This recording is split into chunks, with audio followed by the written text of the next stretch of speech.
Para o exame da cabeça e do pescoço, nós utilizamos esses seguintes instrumentos.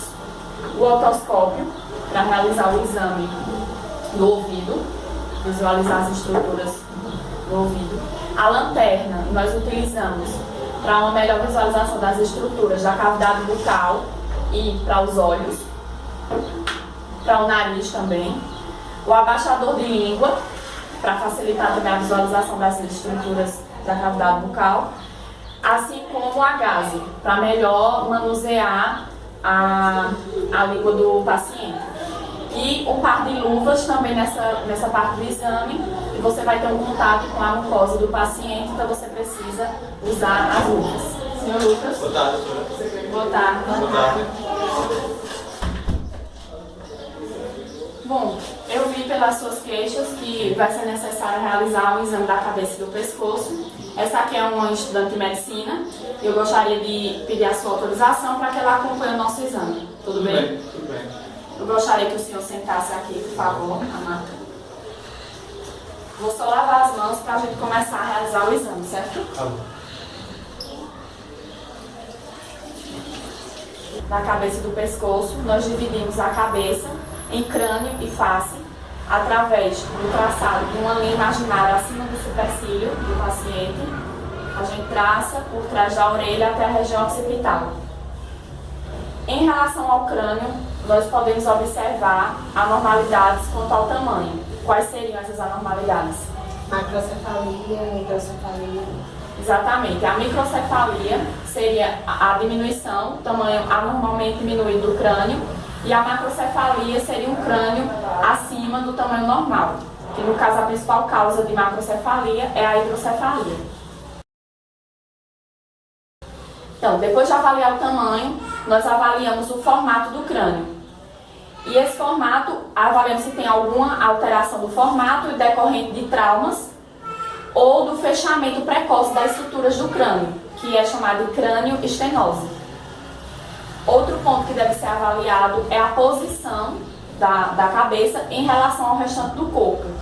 Porque se o paciente apresentar uma posição diferente da normal, que é alinhada, a posição normal é alinhada, medial, isso pode ser indicativo de que o paciente está com um torcicolo, por exemplo, ou de que o paciente está com alguma doença neurológica, como por exemplo, avaliar também a sensibilidade do crânio do paciente.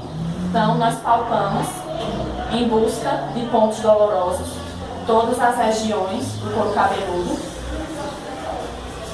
E aproveitando esse momento, a gente observa o próprio couro cabeludo do paciente. Nós podemos repartir o cabelo do paciente e analisar o couro cabeludo. Então, o que é que a gente poderia encontrar de anormalidade no paciente, nessa parte do exame? Tumorações, depressões, abalamentos, tumores. Isso, então é muito importante realizar o exame dessa forma para que possa se verificar essas alterações. Exame dos olhos do paciente, quais os padrões que nós devemos observar, quais os aspectos? O tamanho, a distância entre os olhos, né? A simetria também. Pronto. Em relação à simetria, é importante observar se os dois olhos estão com equivalentes, iguais, se existe estrabismo, quando os olhos do paciente apresentam algum desvio. Em relação à distância, a distância normal entre os dois olhos corresponde à presença de um terceiro olho. Então, se a distância for maior, corresponde ao hipertelorismo, e se for menor, também corresponde a um padrão anormal. E o tamanho dos olhos, quando a gente tem uma protrusão do globo ocular, chama-se de exoftalmia, e a retração do globo ocular corresponde à enoftalmia. Dos supercílios, quais são os aspectos importantes que nós devemos observar? A quantidade. Bom, em relação à quantidade, quando o paciente apresenta a perda completa, nós dizemos que é uma alopécia. Já quando ele apresenta apenas uma perda parcial, que normalmente é do terço lateral, nós chamamos de madarose. O tamanho também. Em relação ao tamanho dos cílios, a tricomegalia é o aumento anormal do tamanho dos cílios. A direção. A direção dos cílios, normalmente, eles têm uma direção para fora, né? Então é importante observar se o paciente apresenta triquíase, que é uma inversão dessa posição normal dos cílios que pode causar irritação ocular. Coloração. A coloração. Então, normalmente tem melanina nos cílios e supercílios, e quando a gente observa uma diminuição desse pigmento, a gente chama de poliose, que é um aspecto esbranquiçado desses pelos. Bom, no exame das pálpebras existem também algumas coisas importantes que nós já devemos observar. Quais seriam? Cor, simetria.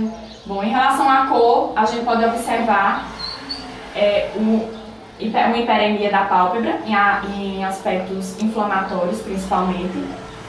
Em relação à simetria, a ptose palpebral é um sinal clínico muito importante. Quando você tem ptose palpebral unilateral, é indicativo de miastenias graves ou então da paralisia do terceiro nervo correspondente.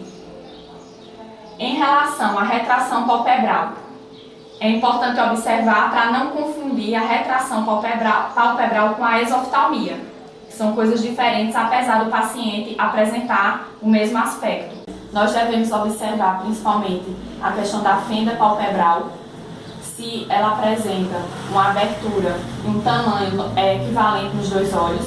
Então a gente solicita que o paciente feche os olhos e observa se o fechamento dos olhos foi simétrico, se ele fechou os olhos com o mesmo padrão. Quando ocorre de um olho apresentar um fechamento diferente do olho do outro, a gente pode suspeitar de uma paralisia dos nervos correspondentes. Ectrópio e entrópio. O ectrópio corresponde à eversão da pálpebra. Então a pálpebra, a posição normal dela, ela reveste o globo ocular, e no ectrópio ela vai estar protrusa, para fora. No entrópio é o contrário. A pálpebra ela vai se posicionar em direção ao globo ocular. Podemos observar também a presença de algum edema, lesão. Exatamente, é muito importante verificar tanto a presença de lesões quanto de edema.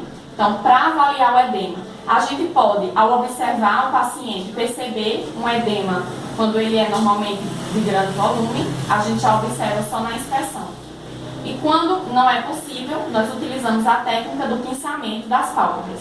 Então, com o polegar e o indicador, a gente solicita que o paciente feche os olhos e vai fazer o pinçamento da pálpebra. Delicadamente, a gente pinça e verifica se está com a presença de edema ou não nessa região. O exame do aparelho lacrimal é realizado através das técnicas de inspeção e palpação, na qual nós vamos observar um ressecamento excessivo dos olhos, lacrimejamento também. Um lacrimejamento excessivo, um ressecamento, que a condição anormal é chamada de xeroftalmia. Então a gente faz o que? Abaixa a pálpebra inferior do paciente em direção à maxila e observa a umidade da região, se está normal ou se está diminuída. No exame da conjuntiva, nós podemos observar, novamente a gente observa um corpo estranho, né? Pode observar a presença de corpo estranho, anemia, normalmente a coloração é rosa vivo, e se o paciente tiver com anemia, vai ser um rosa mais claro. Você pode observar também a presença de pterígio, que é o espessamento da membrana, que normalmente ele cresce em direção à pupila do paciente. São duas situações anormais, normalmente a gente não observa, mas que é importante investigar. Em relação à esclera, quais são os aspectos importantes para a gente analisar? A irrigação vascular, se tem alguma irritação, a coloração. Bom, para analisar esses aspectos, a gente se utiliza de uma manobra que facilita a visualização da esclera. Então a gente vai elevar a pálpebra superior e a inferior, vai elevar a superior e abaixar a inferior. Solicitar o paciente, olhe para cima, por favor, para a gente observar a região de baixo, olha para baixo, para a direita, para a esquerda. Bom. Através disso aqui a gente consegue analisar mais facilmente toda a esclera. Então, é importante verificar alterações na coloração, como icterícia. Então, o olho fica mais amarelo, esverdeado, e a questão da vermelhidão. Então, o padrão vascular normal do olho, então, é comum que existam vasos. É importante que o estudante ele se adapte a ver esses vasos de uma forma normal. E uma alteração significa uma alteração no número. Quando você observa muitos vasos, aí sim pode ser uma condição patológica, uma irritação, por exemplo. Então, a córnea, a gente vai utilizar a lanterna. Então, a gente incide a luz da lanterna obliquamente ao olho do paciente. E a gente vai observar a questão de opacificação, se existe alguma opacificação. Se existe alguma alteração que se torne mais visível quando a gente incide essa lanterna. Outro aspecto importante é o cristalino. Então a gente observa, normalmente em pessoas mais idosas, uma opacificação do cristalino, que no caso corresponde à catarata. Como se trata de um jovem, então não seria comum a gente observar essa alteração. A gente pode observar essa opacificação tanto naturalmente, ou então se a gente incidir a luz na pupila e observar, no caso, ele era um paciente normal, no paciente com catarata a gente observa um esbranquiçamento do reflexo da luz, não é normal, o cristalino fica esbranquiçado. No reflexo fotomotor nós temos o direto e o indireto ou consensual.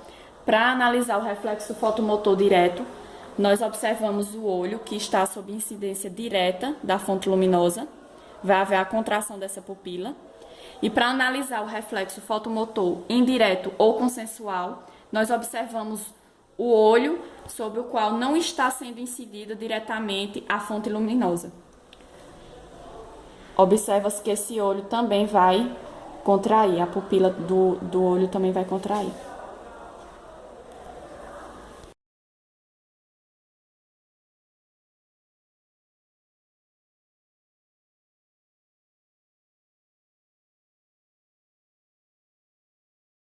Para realizar o exame de fundo de olho, a gente utiliza esse aparelho aqui, que é o oftalmoscópio.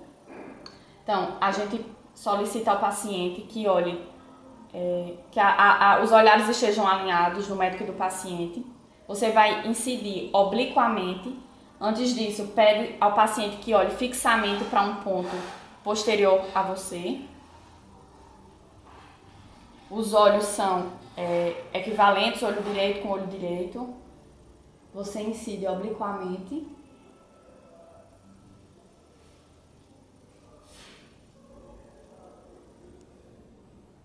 Em busca de alterações no nervo e nos vasos.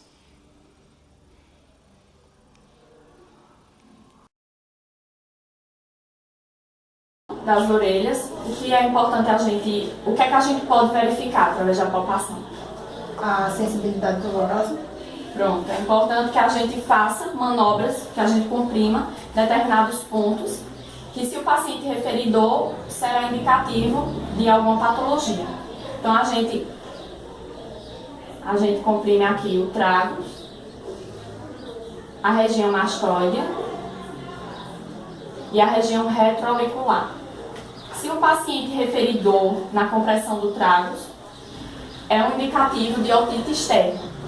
Se ele referir dor ao comprimir a região mastoidea, é o mais indicativo de uma otite média, bem como a região retroauricular, que a gente utiliza manobras provocativas de dor externas. Então, a gente eleva o pavilhão auricular e abaixa. Então, se o paciente referir dor, provavelmente é uma afecção mais externa. E agora nós vamos realizar o exame de otoscopia, com auxílio do otoscópio, que é esse aparelho. Através do exame de otoscopia, nós vamos observar o canal auditivo, então a coloração, a membrana timpânica, o aspecto da membrana, o contorno da membrana, se existe algum abaulamento, alguma perfuração.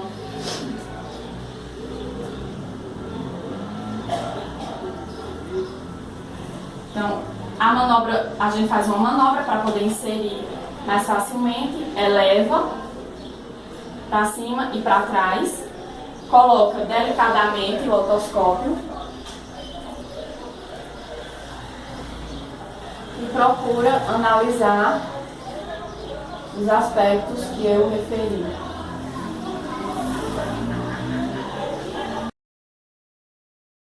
Quais são as técnicas que a gente utiliza para observar possíveis alterações? Primeiramente a inspeção, né? Palpação, a rinoscopia. Pronto. Aí na inspeção a gente pode observar quais alterações. No caso, ver o formato, observar se é uma lesão, algum tumor, Assimetria, né? assimetria. Então, a gente vai fazer a oclusão, a gente oclui uma narina de cada vez do paciente para ver se ele tem a mesma quantidade de fluxo nas duas. Inspira.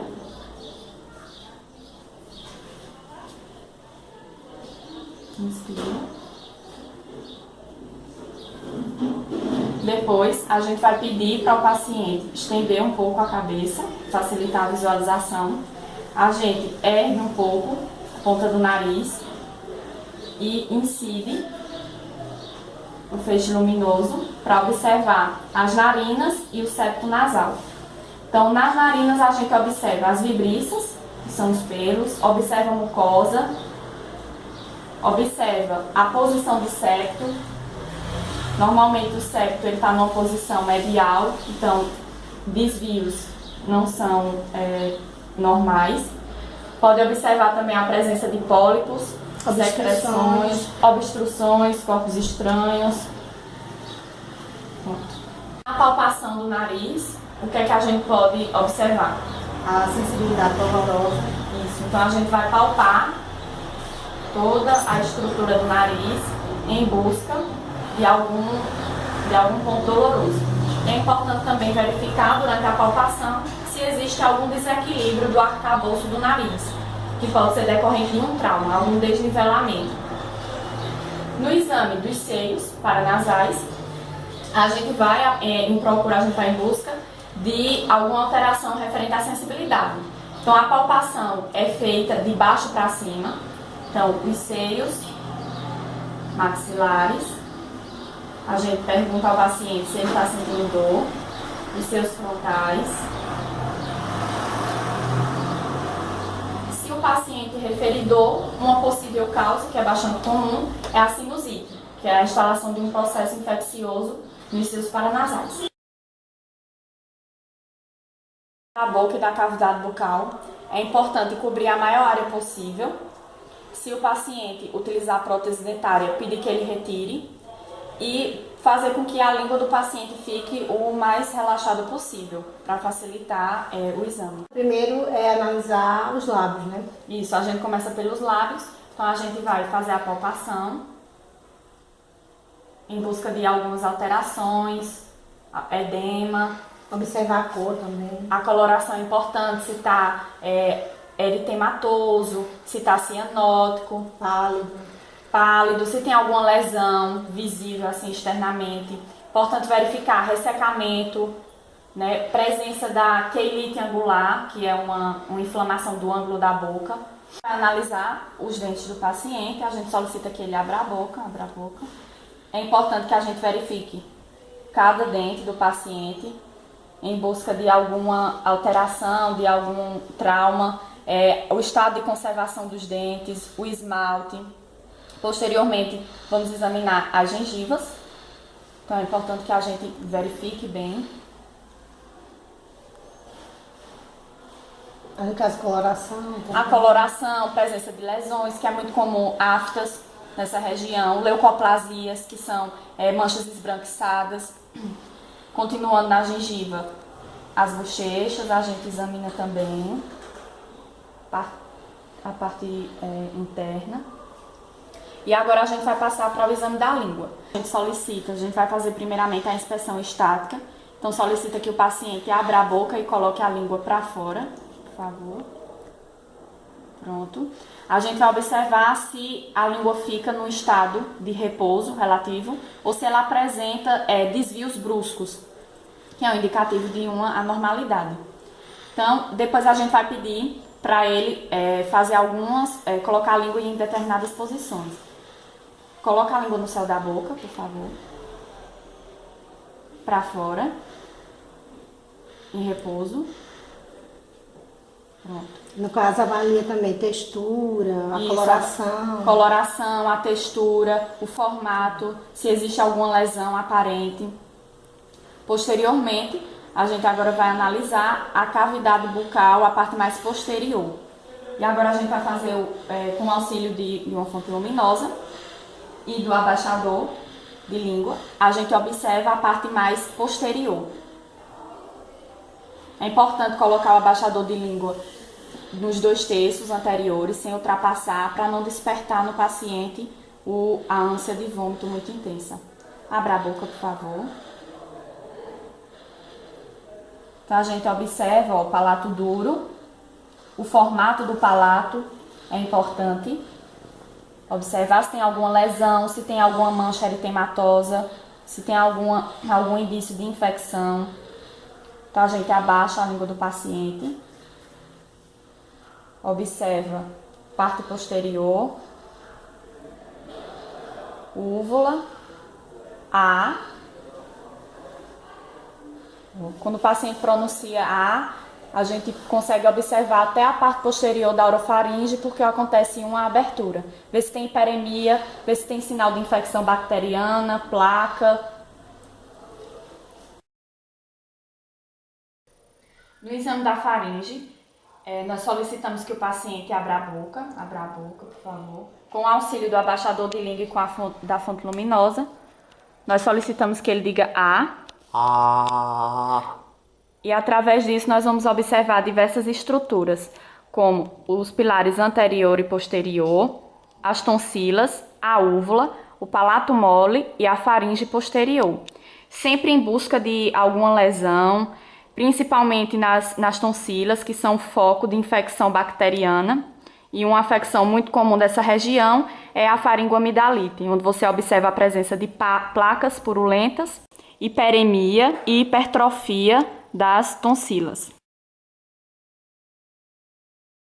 No exame físico do pescoço, começando pela inspeção geral, nós podemos observar vários aspectos, como por exemplo, a simetria, que no caso do paciente não apresenta. A gente observa que os 2 lados, todo o pescoço é simétrico. A presença de alterações como nódulos, linfonodos visíveis, que normalmente não são. Nesse paciente é um paciente saudável, sem nenhuma alteração, então a gente não observa essas alterações. Além disso, o que mais nós podemos observar? Bem, a jugular, né?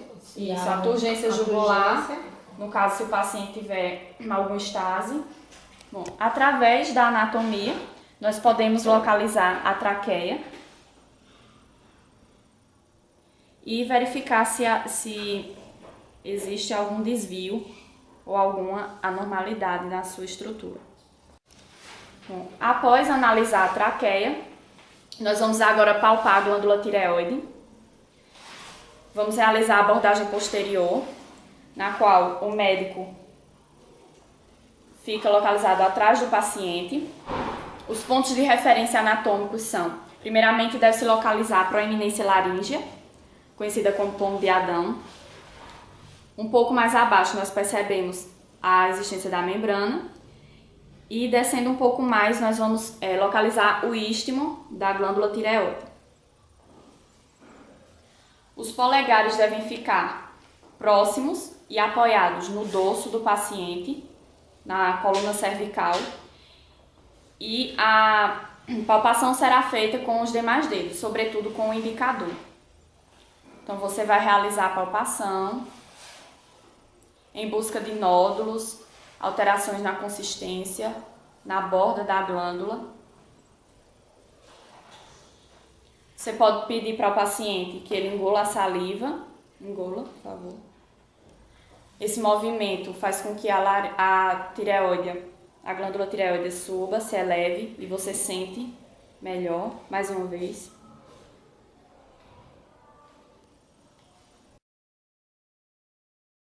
Na avaliação dos linfonodos, é importante que a gente palpe as 10 cadeias linfonodais que abrangem a região do pescoço. Então, a gente solicita ao paciente que rotacione lateralmente a cabeça, o pescoço. Então, aqui estão localizados os linfonodos pré-auriculares, auriculares posteriores, linfonodos occipitais, os linfonodos tonsilares, os submandibulares, linfonodos submentonianos. Agora, os linfonodos cervicais. O cervical superficial, os linfonodos cervicais profundos, os cervicais posteriores e os supraclaviculares.